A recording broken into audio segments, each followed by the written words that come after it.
very first episode of the Public Nuisance podcast. Yeah.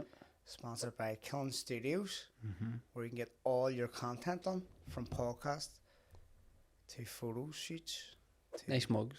nice mugs, and nice tea in the mug. Yep. I like. Our very like first mug. guest. Sorry. Let me give you an intro. Do you want me to speak? I just want to introduce you as Sugar. Yeah. Sugar Shane Todd. 2-0. Unbeaten. Yep. Unbeaten and retired. Sulky.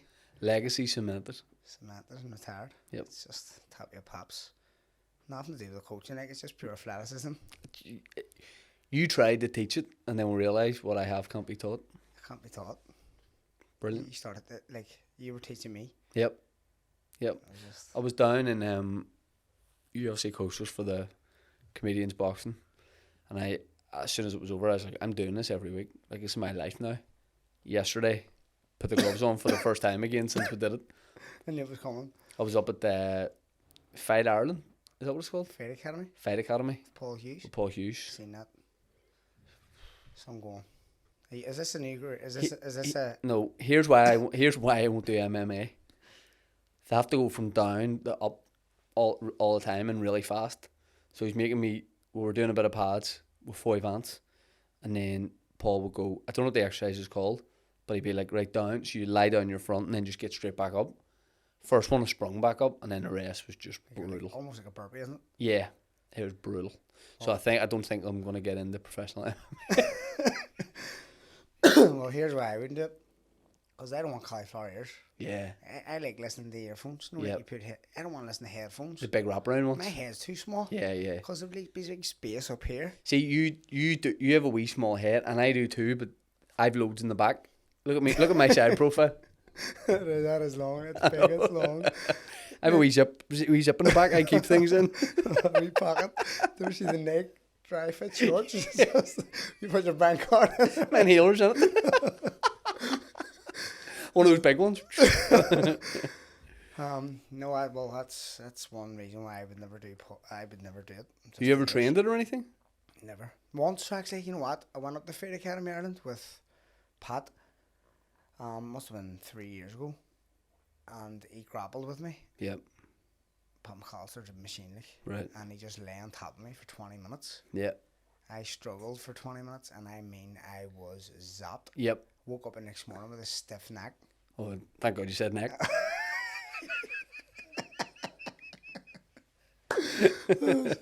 Well, That was some session, Pat.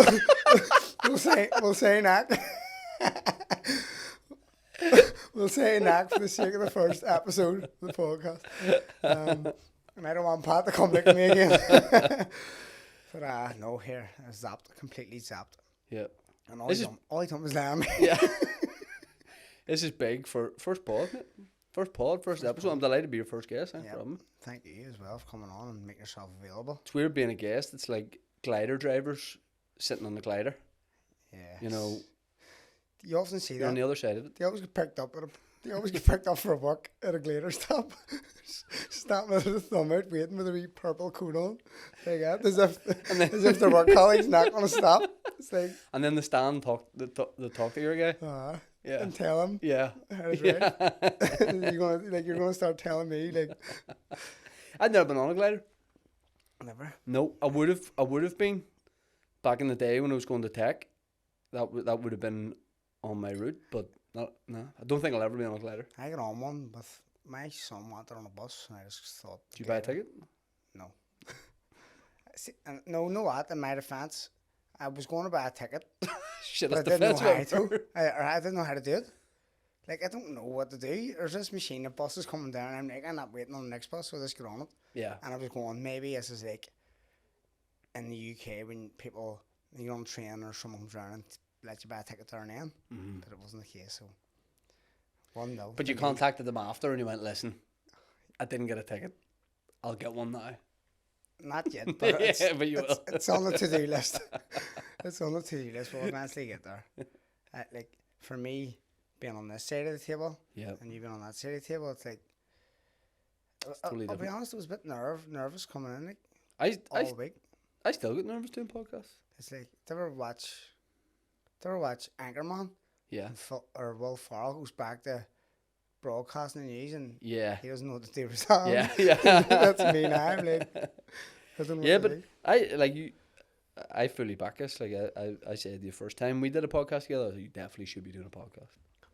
That's one of the main reasons I've done it. You inspired me. Thank you. You told me to do it.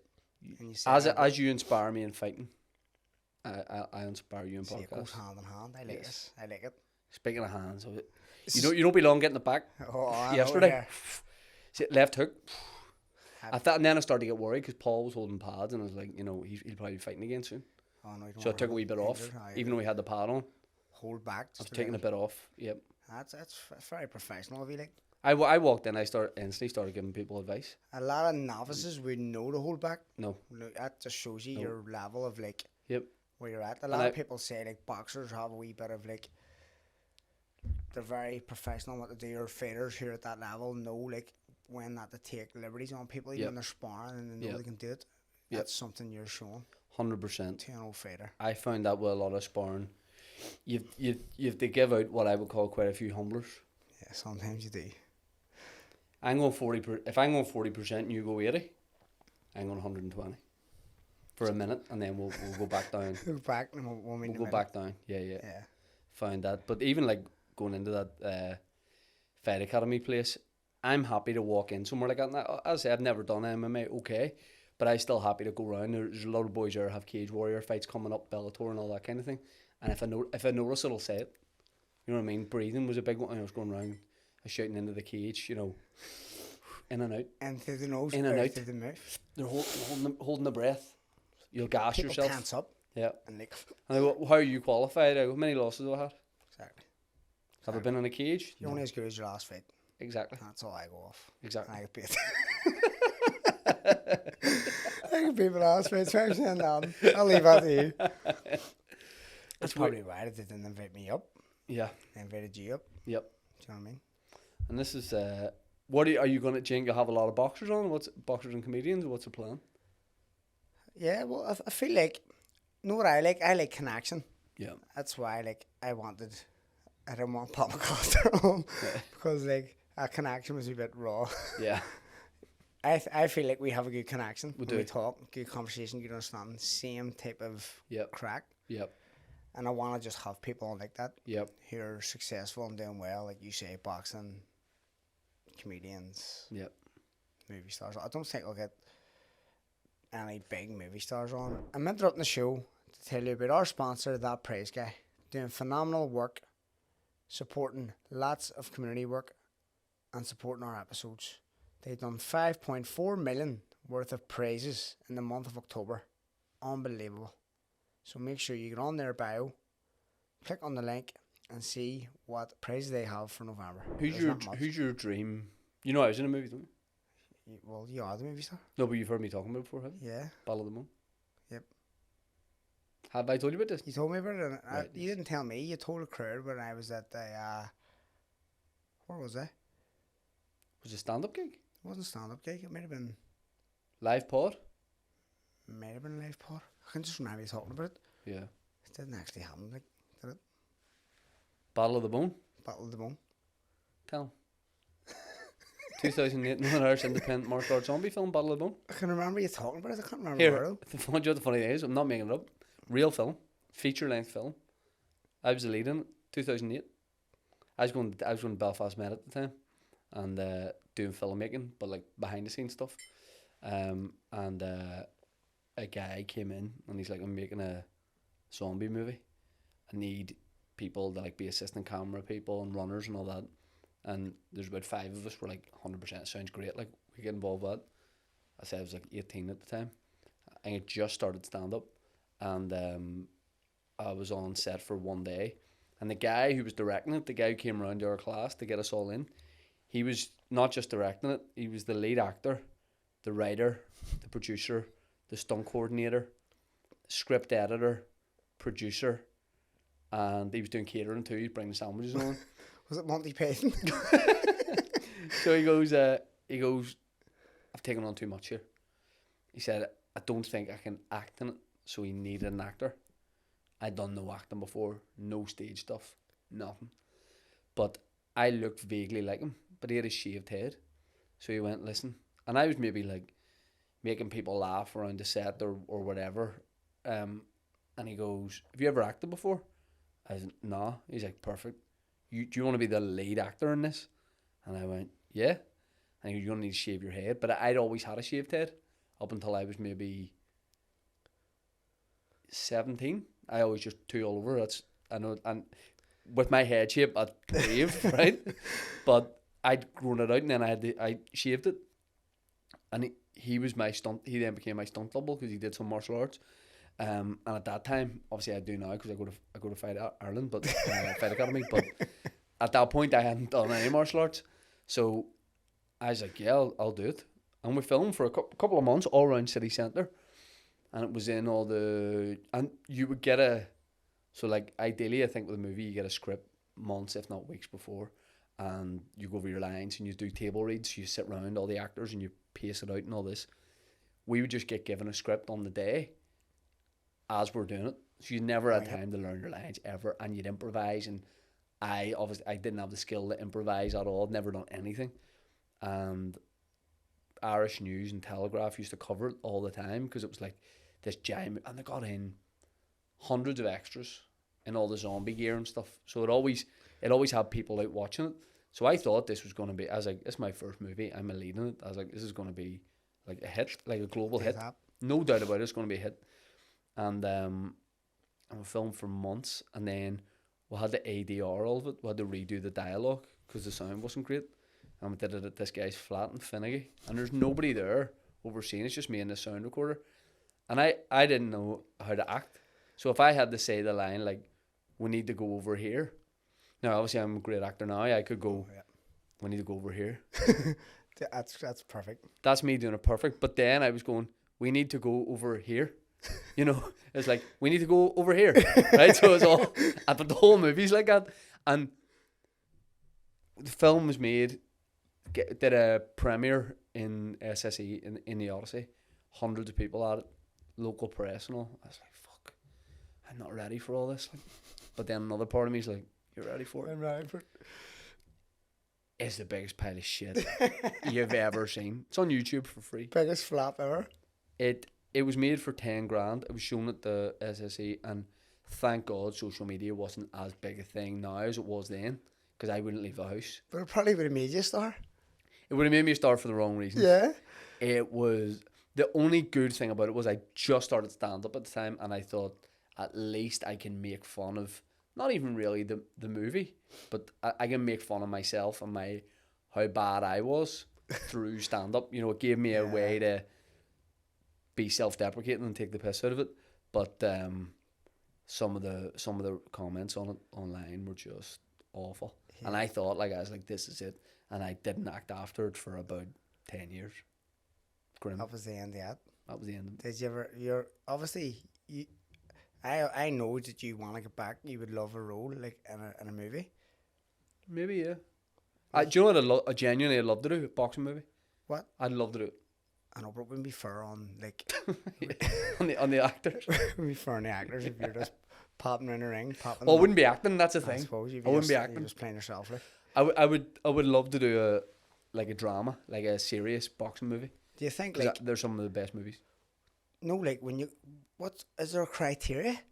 Like, do you have to have drama? Like, do you have to, like... I'm going to guess most people who do acting and being filmed do. They study it and all this kind of thing. I definitely don't. But we've just done, me and Kieran Bartlett have just done a sketch show for BBC that just we wrote and we're in. And it's a good chance to show what you're acting. Yes. Capabilities. So I don't think I'm going to get put in stuff. I fuck up auditions. I'm not good at auditions. Yeah. Like I've auditioned for stuff and I've come close apparently to loads of roles, but I just don't get them. And I think here what I have going against me is, first of all, I might just not be right for the role. I might just not be a good audition. But only locally do I have that thing where some people probably know my face and that I do comedy. Yeah. So if I'm auditioning for, I've auditioned for like Blue Lights and things like that, it's probably hard for them if they've seen me for 18 years or whatever. Yeah. And not that they would have seen my whole career, but like if they've seen me in sketches and stand up, it's probably hard for them to think of me as anything different to that. Yeah. So I'll need to do my own stuff. I need to act in my own stuff for people to see but a bit of something different. Yeah. I seen a thing. Don't know if you've seen this actually. Like, I think Disney were putting out I'm certain it was Disney. They were putting out like a thing for the Lion King, and Like Kim a casting call? Kardashian's daughter, Blue Ivy, is it? Or something, Yeah, something yeah, like, yeah. or Yes. Beyonce's one of them daughters. It was Kanye West's daughter or something. Right. Got one of the lead roles. Yes, yes. And singing, maybe she was one of the. That's right. And she got it, and I watched it, and apparently the parents of the kids that should have got it Yep. were writing letters. Yep. And then I seen a video of Kim Kardashian and Kanye West's daughter singing, Yeah. and it was brutal. horrendous. Should have threw my wee lad in. It's like Tyrone McKenna's son. It's just like the worst thing ever, and I was Yeah. like, obviously Nepotism. being someone Yeah, yeah, yeah. gets you them, Oh, big time, you know yeah. what I mean, gets them favours. Yeah, yeah, But like, you're Shane Todd. yeah. That's what I tell them, and Shame they on reply and say, shame on Blue Lights. Aye, fuck Shane Todd. But I don't know, like I would definitely love to do more of it, but I don't know, like I'll probably have to write things and make them happen myself to be in them, and then maybe that'll lead to something. But I don't know. I would like to do acting. I just don't know. I haven't done enough of it to know if I'm good at it or not. It's one of them things, if you go in an environment where everyone's good at it and they're all Yeah. telling you what to do, I don't think I would like that. Like, do this. Oh, no, you need to do this way or do that. I'd be like, because of, like, my main thing has been boxing. Obviously, your main thing's been comedy. You're good at comedy. You're good at what you do. I'm good at what I do. You learn off someone from your kid, or you just learn your way of how to do Yes. it. And then you go in and you're like, no, do it this way. No, do it that way. No, you need to. And it's just like going in the new beginning and just Yeah, being yeah. told all the time what to do. But Yeah. you can never be unique to yourself, yeah. Well, boxing stand up is like you have a coach, but in the ring you can do whatever you want. Yeah. Like there's no one telling me how to do what I'm doing, and that's Yeah. brilliant. But like say you go into something like that, or even if you had like a 9 to 5 type job and someone's telling you what to do and how to do it, it'd be difficult when you come from probably our background to have someone Yeah. telling you how they want something done when you're only used to how you think it should be done. How do you prepare for it then? If you're going on, like, you're in the SSE this Saturday, right? Yep. So lit. Yep. Well done, by the way. Thank you. Unbelievable. Thanks. That's top of your pops. Like, I've told everyone about that. Can't Yep. believe it. Me and Ryan were actually speaking about it before. Ryan's gone. Oh, And his yeah? wife, they're going to the Class. show. So I was saying, like, it's unreal. Like, that's Shane Todd has sold that place out. Like, it's Yeah, it's unbelievable. nuts. So I'm going, like, for me, if I'm in the gym, I'm just training, and I'm preparing for I'm in preparation for a certain style of who I'm fitting against, so I know what I need to do. You're going out on the stage. Mm-hmm. Are you rehearsing all week? No. Are you rehearsing Well- all year? Have you got a script? Do you ever go off track, like where you go? So, do you ever see like when you say a joke and you're in the company, and then you can add on to the joke and it gets funnier, and then you keep adding on, it gets funnier? Do you ever do that on stage? 100%. So I'm the equivalent of, I'm in the gym, I'm in the comedy equivalent of being in the gym. Yeah. I'm gigging a lot this week. So last night and Tuesday night, Foy Vance is here, singer songwriter doing the Opera House, and that's why I was up with Paul, because Foy's a really big fan of Paul, so he was going up, invited me up to go with him. So I was doing 20 minutes opening for him, and then tomorrow night I've got Dublin, doing the Olympia in Dublin, the night before SSE. So I'm just performing as much as possible, but not doing an hour every night, not leaving myself tired. Yeah. I'm making sure I'm on stage. I'm going through my process of being on stage, performing, and then I'll be like sharp. But some people do have these big shows, and all comedians have a different process, but people might not gig for weeks before it, and that's just the way they like to do it. I like to feel like, Yeah, fresh. yeah, It's like almost muscle memory. yeah, exactly. Like when you say one thing, it leads Yeah. into another thing. Yeah. It leads into another thing. You sort of know in the direction it's going. Yeah. Isn't it? So I've been on this tour since August probably, but not every night, especially because of the kids. It's broken up. It's like 2 nights here, a couple of nights off, 1 night here, a week off, that sort of thing. So I've done the show a load of times, but my show's never it's never word for word the same ever. I don't. It is like I think it'd be like bad acting. If I learnt a script, it would just be like a monologue. It'd be like, you know, and you can see, I can see that with stand up sometimes. I go, and again, everyone has their process, but I go, you know this word for word, and you've been doing it for that long, you're bored of it now. And I worry an audience can see that. So I know what the start, the middle, and the end is, and I might say some sentences nearly the same, but in between, if something comes into my head, I'll say it. Yeah. And it might be a tiny wee thing, and as you say it, you go, actually, they're like, you know, is there any more I can get out of that? With what I'm and you're, I think if you actually thought about it, it would overwhelm you. But all comedians are, well, most, you've so many plates spinning at once. So I'm telling a story, but I'm conscious of where in the set I am time wise. Yeah. What's the thing going to be after this? Do I need to change what I'm saying after this? Is there a bit that I missed that I then need to bring back in because I'm going to talk about it at the end? You have all these plates, but you have to be talking at the same time. So it's just in the back. That's why I have the big back of my head. Oh yeah, that's what this is. Because I have an extra wee brain in there. wee comedy brain. Take it out. Well, tap the net when you need it. So I actually going to the gym and running and things like that. The week of a show and not eating shit. I just sleep well. And definitely makes you think quicker when you feel when you're sharp on the mind. It's like boom, boom, boom, like and everything goes.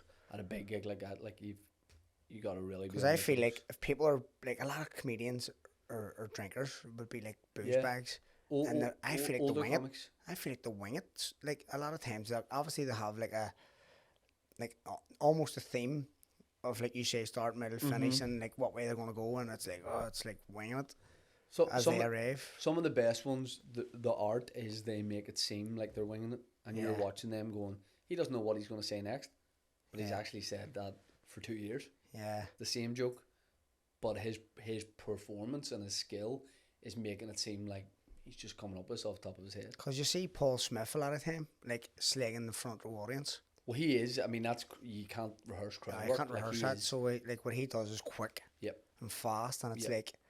It's always relatable because he's like, you look like such and such, and he'll say someone who everyone knows, the whole crowd reacts once he gets that first laugh, and it's just like snowball. Yep. And then he takes a minute to laugh himself, and his laugh's funny. Yep. He's got that scoosh laugh and scoosh, and then he goes again, and then it's just. And then if you can bring, so it's called a callback. If you can bring something back in that you mentioned earlier and joke about it again, that's what ties in. Sometimes it just lands in your lap. Like last night doing the Opera House, chatting to a guy who sells medical products. He sits up on he was sitting up on the balcony and I was chatting to him, and then later on I had a bit, and I didn't realise until I was saying it, there's an opportunity to mention him, just in a wee under my breath sentence, and it works really well, and the crowd love that. Because they remembered. Yes, it's class. And that's what. So, but I don't like, I'm not talking into the mirror. Loads of people I know do that. Talking to me. Yeah, but they'll do an hour. I think that's nuts. I think it's nuts. I think it's nuts that anyone can look at themselves in the mirror and be so serious. Because it can't. While trying to rehearse comedy. And it can't prepare you. You doing that is nothing like standing in front of a crowd with all that, like hundreds and thousands of eyes on you. Like, you're just like. I just can't do that. So mine's quite loose the way I say it. But the order stays the same. So I maybe have like 12 points. Yeah. Of what the order in which I'm going to do the show, but actually the way I say it changes. I haven't that's one thing I haven't got the cojones to do is a stand up. I respect you guys for coming in and doing the boxing as comedians and never boxing a day in your life. Yeah. I feel like you can be taught boxing. I don't know if you can be taught comedy. You can't be taught it. You can be given like practical tips, but you either have it or you either have it or you don't.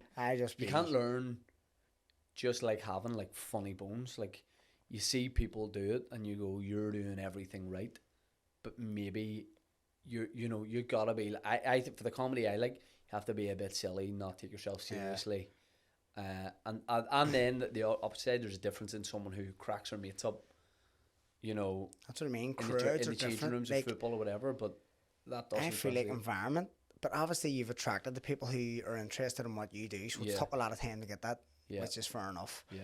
But I think the initial stepping in to do it till some crowd you have no idea what they're going to be like and you're going to be like Tommy McCarthy, for example. I take my hats off to Tommy. I just think Tommy has a brass neck Tommy from to go on and do it, and he's done well at it. He's the total opposite of when I started in terms of like, I saw one of Tommy's first gigs, or we did Devonish as one of the first ones. The idea of me doing that anytime near the start of my career, a big room like that, would have terrified. I for over a year, I'd have been shaking badly, and I got quite good at hiding it because it would have moved my hand quite a lot. While you were. But my hand was shaking every night, and before the gig and after the gig, and I used to get a real dry mouth, and I didn't know where to look, and I used to go really fast through my set. I couldn't take my time and pace it, so it took me years. Yeah. But a lot of the comics who start now start good, like they look confident. It's rare I see someone and go, they look really nervous, and I think it's probably because of social media, because there's so many clips of stand up now. People see way more stand up and they go to more stand up. How to do it, and then you have taken tips from it, like. Yeah. Like Marty O'Hara, he was the best man at my wedding. And he says to me the night before my wedding, we all went for an Indian food. They were all having drinks. I wasn't drinking. He says, "Have you wrote your thing out, your speech?" And he says, "No, I'm not writing a speech." He went, "What? I mean, have you got yours wrote?" He's like, "I'm going to write it tonight." I said, "I'm just going to wing it. I sort of have an idea. Like, I'm good at talking. I have an idea who I'm going to thank. As long as I don't leave anyone out, I'm going to thank their daddy or mummy, her. We're going to like go in that direction of who. That's it. Like, I'm just going to wing it." Bridesmaids, you look beautiful. Have to. Yeah, you go. And then Marty goes, "Oh fuck, I'm going to wing it too." So that was it. The next day, at the speech, it was the worst speech ever. I thought you were going to say it was unbelievable. My speech, I got loads and loads and loads of credit. Like, a lot of people come to me going, "That speech was brilliant," and all, like, loads. I can't believe you winged it. Like, I winged it, but I sort of thought about where I was going. It's like what you do. But I couldn't have won my wedding speech.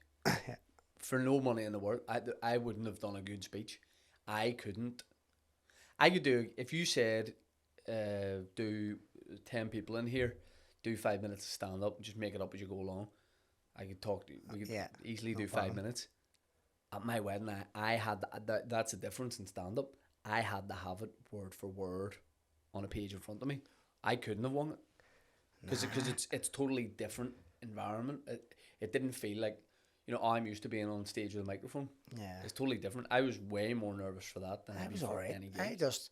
I sort of just read the room and talked and had a laugh, and people were laughing and joking, and then I was thinking there was that about like all this stuff, and I was reading the room, and then when the laugh started there and all thanking, and then the love started, and it was like, "Oh look, thank you," and everyone was like obviously feeling the love and all this carry on, and then I was like, "So thank you all for coming, whatever else, I'm gonna pass this on there, whatever else." Marty started talking, and he just didn't know any direction he was going. And it was like, he was calling out Mickey Hawkins, my old back down at the back. "Mickey, stand up, man." He's talking about an experience we had in Germany years ago, and he's talking to Bertie, stand up, memories. Yeah. And then he was just going, and then he was talking about my dad, and he spoke more about my dad. Of time and I was going, and it just kept going on, and I was going, he's lost the room here. Like, the room, everyone was like talking, and I was like, "Marty, come on here." And his mouth was bone dry, and he kept drinking water. And then he goes on about the story in New York about me getting arrested. They want to say it in your podcast. He's going, "I'm being arrested," and he was going, and he started going, "We were drinking Fireballs." He's going, "We're drinking Fireballs," and then he started singing Fireballs. That was my time to step in and grab the mic and be like, and he was like, "Give me it." We were tussling to get the microphone. I was like, "That's enough," and the whole crowd started going Fireball. So even the crowd were like, "Right, let's get him off the mic." And he was already drinking water, and his mouth was bone dry. That's my first few gigs, but I was more nervous doing my wedding speech than I will be for SSE on Saturday. That's mad, isn't it? By far. Insane. See, doing a gig, I could sit like this. If I'm due to go on stage, we could sit in this room and just talk away, and then they could say you're on 30 seconds, and I go like, "I know worries," and just go out. I don't pace up. I see that a lot. Probably fighters be the same. Yeah, they're sitting, you're relaxed and going through your pads and stuff, and then you're able to just walk out. Probably some fighters just want to get the headphones in, and sit with a towel over their head or whatever, and just do their own thing.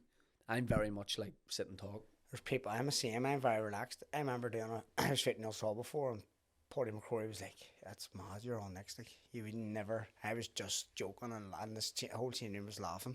Yeah. Paddy was on like two, maybe one after me. Yeah.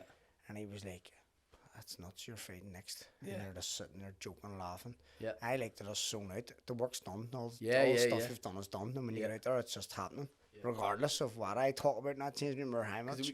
We talked about it before, but at the first Comedians box in 2023 there was it was starting at like 7:30, 8, and there was people like 4th on the bill at 4 o'clock. Oh. Full gear, Mike gum shielding. Mickey Barlow has gum shielding from about noon. He was eating Nando's with gum shielding. I'm ready to go. Big headgear on, sitting Nando's. Oh, I had Mickey in last week actually. I saw that. He was blowing out his hole. And he says, have you been keeping it up? Nah, man. Nobody has. Says, I think as they've all said the same, like I'm definitely going to, like I'm just going to 2 weeks off. My routine. 2 weweeks off. I was going to be out there for 10 days. I went, give it 10 days. I probably won't train out there, and then I'll maybe a wee bit of warm weather stuff. And then I'll give it a couple of days when I come back, and then Monday I'll start again. But you just fall out of the way. You fall out of routine, and it's like part of the routine. When you have something to focus on to train for, you do it. Yes. I feel like boxers are, a lot of boxers are the same when they train. They have a fight schedule, they train. And when they don't, it's just like dragging off the rails, and they're just I can relate that to comedy because, you know, if you're lucky, you get to do these tours and maybe build up to a big show, and then but there's people who will only do that, and that's totally their decision. They'll only do the tour shows and the big shows. But to me, the best thing you can do, obviously, when you need a break, take a break. But you know, you don't need to be doing it every night. I don't do it every night of the week, but to me, you should be doing the open mics and the comedy clubs and 7 minutes here and 5 minutes there for, you know, not even paid. Yeah. You know, go in, and it's just like going to the gym. It's benefiting you, isn't it? Yes. It's just training. It's just like doing pads. It's like you're just taking over. Yeah. Do you feel like do you feel like freedom of speech is going to have, like, I feel like when I go on Twitter, I always use Twitter for news. I always go, like, in the mornings when I wake up, I go on Twitter and see what's happening near enough. Yep.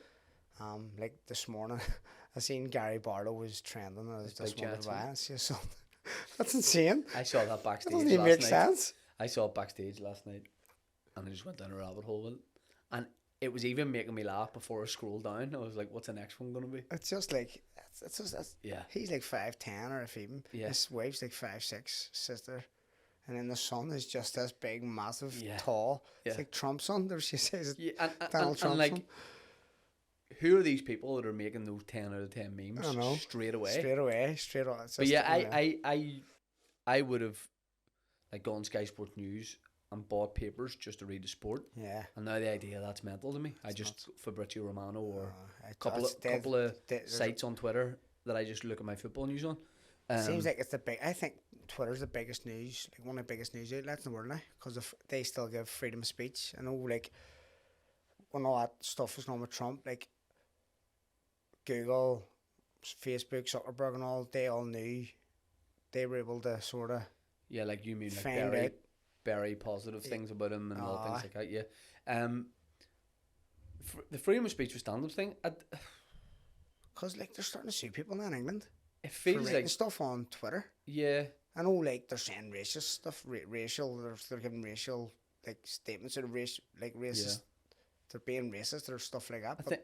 I think I totally support the idea of if you have a Twitter account or X or whatever, or Instagram, they need to work out a way that they verify it's you. 100%, I agree. So that's the only thing I'm certain on.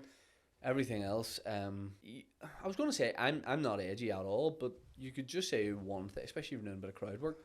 You could just say one thing, and you're coming from a place of fame, just trying to be funny, but it could get taken out of context, or it could be recorded, and then you get cancelled for it or whatever, or you could lose work. I don't know. So sometimes I think, like, you know, comedy's getting censored more, but then you go to comedy clubs and people are going the other way sometimes, you know. Yeah. There's words being used people just weren't saying 5 years ago. Sort of coming back in. Especially when I was in America, in places in the East Coast and Texas and stuff, they were saying things that even I as a comedian was like, oh fuck, I didn't know people say that on stage. So I don't know. I don't know. And I suppose as well that it's just where you are in the world, isn't it? Like, yeah. It's like where you are. I suppose if you're on a big global stage show, you're not going to go out and say all the crazy shit you're allowed to say, because you like, we're not stupid. We know what you're capable of saying, what you're allowed to say and what you're not allowed to say. You know what I mean? So it's I think if someone does go on the global stage and says something mad, then it's like, well, he knew himself. I think you should know where the lines are yourself, but then you also, and I would be biased because I'm a comedian, but if someone's come from a place of they're trying to be funny and they make a mistake or whatever, there's difference in someone giving like a hate speech and someone trying to maybe make a joke, and maybe they're just clumsy about it. But that's like if you work at McDonald's and you get an order slightly wrong, you know, comedians should be allowed to also try and do something right. To see, but if they get it wrong, with the crowd, if it sits okay with the crowd, like the crowd that's in attendance who paid to be here to watch that. Yeah, but I just mean, like, you know, you could come up with a joke about Israel and Palestine. You come up with a joke about that you think, you know, it's just it's a totally different angle on it. Maybe it's but maybe you even mention those two places. Yeah.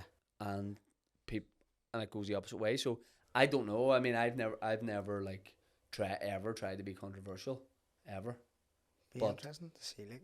Interesting to see what like, as I say, me personally, I know while I'm asking this question, I already know that the for me anyway, because comedy's bigger than I believe it's ever been. Yeah. Ever. 100%. Ever, and like even like I wasn't a fan of probably comedy or stand up, and probably until I met you and I started to watch it a wee bit more. Yeah. To understand it, and then I was like, that's actually it is good, like, and I really enjoy it now. Yeah. So it's definitely bigger, and then more people are just more. Like, there's more eyes on it. More eyes on it. As you say, social media, TikTok, just every time I scroll down TikTok, it just comes up. It's being put in front of you more than it would. It used to be maybe you would have to go and search for it or type it in. But on your For You page, so much of it now is going to be even these podcasts. Yeah. Like there's like comedies within podcasts. Yeah. It's with like stand up. You've like everything. Yeah. Everything. It's class. Yep. And the world's your oyster. Yeah. It's a big. You're sport for choice. You've boxing. You've stand up. I think it's just boxing, me, man. You're an actor. You've sort of. It's a bit like doing Battle of the Bones. Like, where do you even go after that? You know, with boxing, you know, fighting at the Ulster Hall twice. The atmosphere is unbelievable in them boxing fights in the Ulster Hall. See, I'm not even thinking about the atmosphere. I'm only thinking. Just switched on. You don't hear it. I don't hear it. I did the second time. First time I didn't hear or remember or take in any of it, and second time I felt like it was way more relaxed, and I enjoyed it a lot more. Apart from when I was getting hit. It's not good getting hit. No, I remember looking at the roof of the Ulster Hall. I just got hit and I was like on the back foot, and I remember going, "Fuck! I've never seen that roof before." You done a crowd's band, come back again, like a Jack in the Box thing. But no, second time we did it was better. It was like, do it again. Like, would you take part in helping? Yeah. Do you think the comedians will do it again next year? I think, and I said everyone. I don't think anyone will do it unless you're doing it. I don't know. I just think, like, because you had so much to do with it and organising training, even organising the red team, and you were like, lads, you were just on it. I don't believe anyone else take that role and do that. I could still do it if people, the demand was there, I would do it. But I sort of said to everyone last time, was like, we should take a year away from it just to build up the demand of it again. Yeah. It's like touring. Like, it'd be like doing 2 tours a year. It's like you do need to let people want it again. It's like you were plugging it loads when you were doing it. You were bringing the eyes to it and like creating a wee bit of animosity between people and just having a laugh and do you know what I mean? And I don't really think anyone else was doing that. Yeah. It's almost as if you were in charge, you run it through and then people want to. So then it's near enough a lot of pressure to you to perform. Oh, big time, yeah. Do you know what I mean? So it's like people are almost tuned in to see how you perform and see how you get on. And I know, if but you're not taking part, then it might be like, what's the point? First time when I said I loved it, but I wouldn't do it again. I knew I would do it again. Yeah. But I was trying to convince myself. But then that second time, I knew straight away. I was like, I'll never do this. There's no one else to fight anyway, really. Like, not about my size, no. And then I wouldn't want to. But you're training with Marty and Guy and I, so you never know. You may end up fighting. I don't want to fight anybody. The gloves are hung up. Yeah, gloves are hung up. I'm happy to pass on my wisdom to others. Coaching. But I'm just on the other side. You coach the blue team, now coach the red team. Everyone the blue team gets their fucking head kicked in. The only thing I say to people, breathe. Just breathe. No technique, no nothing. Just relax. Yeah. Settle down. In through the nose, out through the mouth. What do you do next? Just relax. Blood everywhere. I can't breathe through my nose. Boxing's 95% breathing. I've always said that. Just relaxing. But it was brilliant, and it's got me way more into it as a sport, like watching. Do you watch it much? Yeah. Do you? Yeah. Now it'd be very fair weather. Like I'm watching. Wouldn't be every week. Like if I'm watching the main event and maybe 1 or 2 fights before it. And I'm not watching. I'm never sitting and watching a full card, but I love it, and it's a bit like Irish League football for me. Like I'm into what you're all doing, so I know what everybody's doing. So I'm constantly when's he not fighting. Well, I hope he gets a fight, and just I'm aware of what everybody. I follow you all and see what you're all probably like you with comedy. I'm constantly looking at it to see who's doing what. And I went like the last stand-up comedy show I went to was your one again with Kevin Hart. So this will be at SSE. Yeah, so this will probably be. That was a great night. The second time, and see, that's what made me want to do this, because I've done it before in like theatre setup for like 3,000 people roughly, and I thought it was good, but then doing it full with him, but just getting to do like 15-20 minutes. That's when I saw it and was like, this is brilliant. Yeah. Like, this is great. I want to do this myself. That was the night where I said that my manager was like, that was powerful. Down the line, I want this to happen. Brilliant show. And see him again this weekend. Yeah. And you're right next weekend as well, the 15th? Next Friday as well. Yeah. Is that half? Yeah, it's gonna be half. Powerful. It'll be over that. 14,000 all in over the space of say roughly 7 days. Yeah. That's mad. Yeah. And Belfast, that's fucking that's insane. I can't wait. But and it's not the end of the tour as well. I always have to remember that. Like, you know, it doesn't end with this. Then it's like I'm going to Europe to do shows, small shows, like, and then Middle East in December. Me and Willie T. What's he like? I just want to jump in here. I know you always travel that. Do you love traveling with Willie? Would he be your favourite person to travel with? He's the easiest guy to travel with. Is he? Yeah. Is he just so easy going, or is he just like he just does what he's told to do? No, he's a right mix. He's a right mix of everything. He's like a true. He never wheelchair access. I opened by saying I haven't queued for an airport in 2 years. He's a disaster. With travel. I'm bad too, like organisation stuff. See if our flight from the international is 1:30, he'll be there 5 to 1. Like, oh fuck. He'll text you. That's me pulling up here. I'm like, we're boarding. He goes, don't worry about it. That cracks me up. He always goes, I'm like, we're late. You're half an hour late. Don't worry about it. He goes, I'm waiting for the last half. Why are you worrying about it? And I go, I know, but there's a chance we'll not make this. And then when you fluke it through and you get on 1 minute to go, it cracks me up when he goes, told you not to be worried about it. I go, fuck up though. But we always make it. But he's a trooper. Like his cerebral palsy, like, you know, he talks on stage about his cerebral palsy. See, when he's traveling and like late nights and constantly moving around, it does get bad. And any of us would probably not even be able to do the gig. But he'll always say, like, I'm dead on, I'm grand. But it's killing him and he's struggling. But he just gets on with it. He just gets on with it. And he's like, we know each other well in terms of if we had a whole day to kill in a city. Yeah. He's not going to be offended, and I wouldn't be offended if I was like, I'm just going to go off for a couple of hours doing my own thing here. Yeah. He would say the same to me, and I wouldn't be going, no, you have to stay with me. I know, never get that, like, where it's like, you don't really know how to say it or what to say. Exactly. It's better to just be like, just go off. But we've the same day usually, which is find like a hotel or something with a gym and a sauna. Yeah. And then go Nando's, and then go do the. It's like the same. We're in a pattern. And he kills it every time he's open. It's like a cheat code having him on. Like. Yeah. So he's the best one in trouble. He's a good boxer. He's a fucking fraud. He's so strong. He's definitely a good boxer. Like, he come up to the gym and he only came up once, and he was like, I was like, this wee cunt is like a fucking Jack Russell. I know. He's so fluid. Yep. He's strong. Yep. Like, he's got And good he doesn't punch feel technique. anything on one of his arms, so he can just throw it. It's another cheat.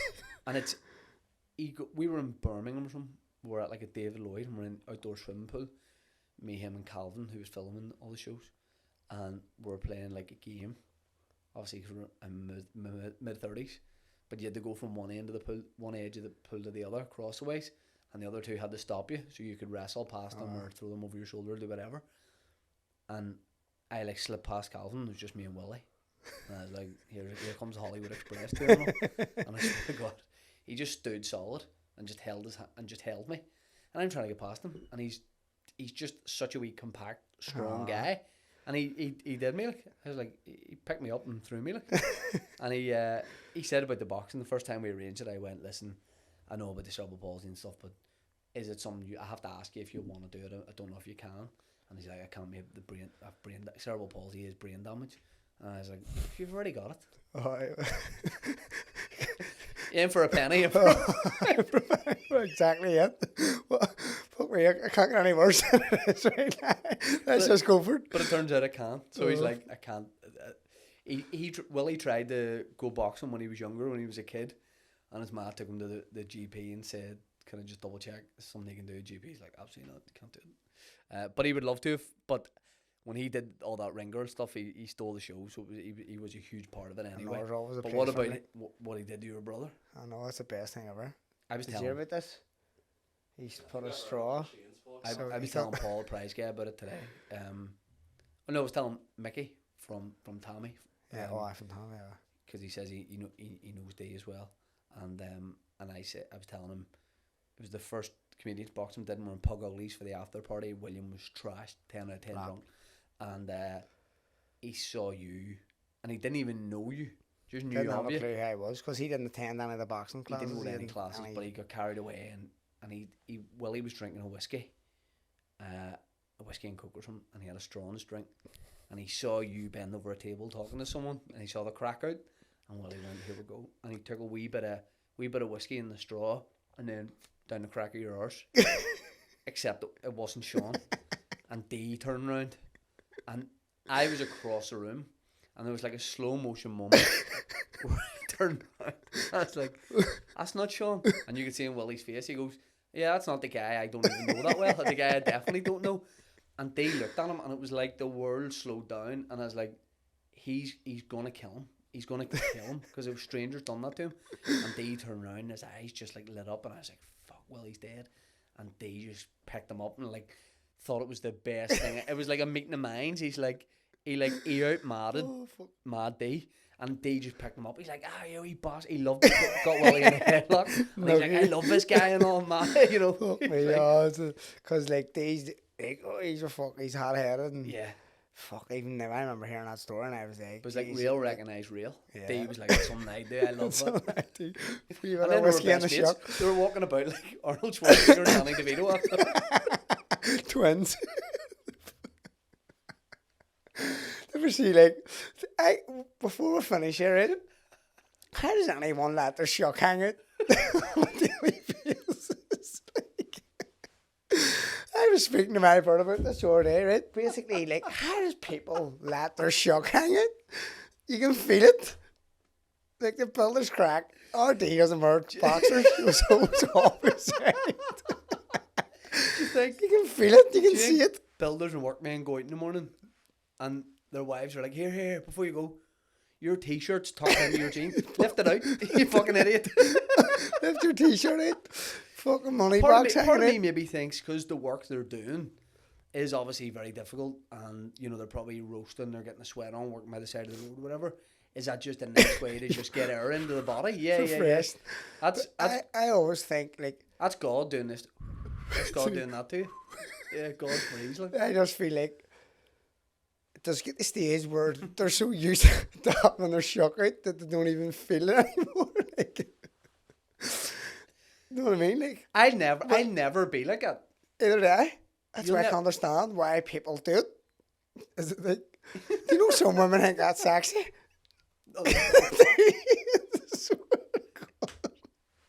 No, they don't. 'Cause there's no 10 out of 10 fella doing that. I know. It's some big guy, like it's big fellas, An RD, big he's boys. built like a long cash shoulder. Fucking skin and bone. We slit in his back. What happened to your back? I get hit for a hammer. Get hit for a hatchet.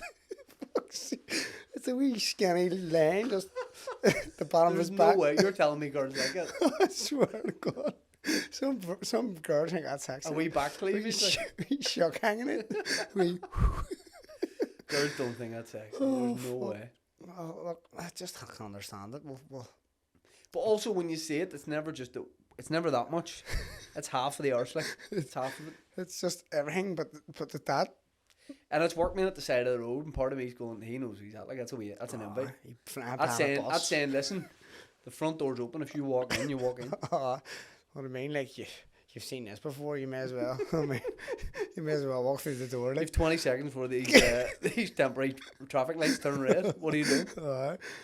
The temporary lights that go red, they just keep them red for so long. They're the longest See, lights. if you're, There's big queue of traffic. I think I know the answer to this. If you're driving at Roadworks and the temporary lights, you know, no one man on them, just temporary lights, and you've been waiting for ages and you drive through, and then they go red, but you're near it. I'm straight through too, because the buffer time is way By the too time long. you get the other side, they start to wait. They can't go. I go through. Same. I go through. 100%. Not a touter, I'm like, but I do it, like, Yeah. in case anyone arrests me. Yeah. But I don't think you get in trouble for it. Nah, they're temporary lights, you know what I mean? There's no... And see when they go around, the speed limit's 30, and it's night time, there's no one working on it. But there's speed cameras. Are they adjusting the speed cameras? Are they going override, you know, it's supposed to catch you if you're doing over 60? Do they change it while the roadwork's up and go, no, it's 30? No, probably not. Probably not. Yeah. Probably not. Yeah. I think that should be included in the theory test. Yeah. What if that happens? Yeah. And something happens, like an accident happens? Yeah, because You learn that in theory. the theory test need to be more loose on, because you know the hazard perception. When you're at the computer simulator and you're driving around, anytime you see something that might be a hazard, you click. For mine, it was the car was going through West Belfast, so I just clicked the whole time. Yeah, and the guy's like, "There's nothing here," and I was like, "Trust me, something's about to go down." I go, "You don't know what's up out. You don't know who's up that street." Someone come to the basement in New York, like fuck. You don't know who this guy is. It's just a bypass. I don't care. Listen, it's just have to be on your guard, mate. Like, how can you be wrong? I know. Do you know what I mean? I know. How can you be wrong? Yeah. Can you remember seeing the video driving up? A girl was driving up under the towards the shore road, and the Manhole. a manhole blew and just smashed through the taxi front window. It was on the dash cam. No. It was like a year ago. That's a hazard. There's no way if that was on a hazard perception test that you're clicking that button thinking there's a manhole going to explode. Yeah. The second you don't think it's going to I'm explode. saying I'm going to have to write an email into the DVA Yeah. and see what the crack is. Like, that's a serious claim. Like, a manhole going works. Phoenix were doing work and it just popped right up, bang, landed on Did the you floor. ever, if like Phoenix Gas or Cabletel or anyone back in the day were doing work near where you lived, did you ever like ask for a job? Nah. I did a day and got like a tenner or 15 quid. Did he? Yeah. Fuck, what were you doing on the traffic light? Yeah, March out. Shook out. No, I was doing like you know the plastic stuff they have out, like the wee barriers, you know, the tape that they have out the cord. They were just getting me to go and do that kind of stuff. It was brilliant. Me and my mate. Tenner cash in hand. Tenner each. Cash in hand. Cabletel. It's pretty taxing it. Cabletel, we had the wee clip on for Cabletel. Used to be. You remember Cabletel? Cabletel. Channel 60, 61. Good stuff. Good stuff. Yeah. Had to wait a minute. I went to bed. A chip box. Wee red writing on it. Do you have like red writing? It was like a black box. Wee small black box with red. Yes, red numbers. Red numbers. Yeah. That was the one. That was the very one. Yeah. I remember we were walking about where like all my family live, and there was a Cabletel man working away at like a mains box or something out in the street, and my mate Marty went, "He's called Shane Todd. His dad has a chip box," and I was like, "Here." Dude, my face went totally white, and I went, "Shut the fuck up!" And I go, "He has a chip box." I nearly said my dad's address. Called out my dad's address. And I started crying. I was like 10 times. And the man goes, son, I don't give a fuck. And I was crying. I was like, my dad's going to my garden. It's like when the fucking TV agents come around, rap the door and let them in. Yeah. Come on in. Someone, that street, place called West Green, it's not there anymore. It's all new housing development. And the police were coming to raid somebody's house. And the son was like, he couldn't keep things in. Like when he would talk to him with no filter. And we were all maybe like 12 at the time, or a wee bit older. This guy is maybe like 10. And he go, it's something like this. Police are there, they're in raiding the house, and you know, everybody's there watching. And as they're about to leave, they're like packing up their stuff. He goes, "It's that house you want to check?" So like the next door house with loads and loads of gear and fuck me. And they wanted to get him in so much trouble, like the boys, but he's Fuck like, I don't know, 9 or 10 or something. Fuck, should have shot him anyway. Toot. If that was West Belfast, that was a hazard. Fuck's sake. But it was Hollywood, so it was just like so Brock, I don't know. give him back. Brock and Fisherman's electrolytes. friends. Cod liver oil. Don't go in there. There's fucking cod liver oil in there. Oh, fuck. Cod liver oil. He's getting cod liver oil on straw. He's in that. He's up his fucking eyes in it. What is it? Fucking Brock and cod liver oil. Distributing all over Belfast. He was in the papers last month. Fuck me. What are we thinking? Rob? Yep. Shane? Thank you for coming on. Thanks for having me. Special shout out to Shane Todd, who is selling out, who has sold out. Sold my soul. Sold his soul to the I will. SSE. You know why people go, oh, you'd sell out for like corporate deals and all? If anyone's watching. He's your man. 1000%. If he's not your man, I'm your man. Brock, fisherman's friend, whatever you Sell my whole out. For anything you want. I think that'll be a good way to advertise this podcast. Just go up to like fellas working on the side of the road. Just a big stamp on the SHUCK. Big SHUCK Or stamp. a straw was getting it. We will eat on the bit right biz and hard hat on. Fucking Mickey Bartlett eating an Nando's for a Hard hat and a hard on. root canal. See what I mean? Like, I think they're numb in there. They're definitely numb. I think so.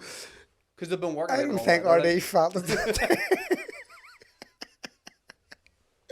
He just said he turned around and he thought it was just him. I never actually felt nothing because he's just numb. It's out that much. Oh, fuck.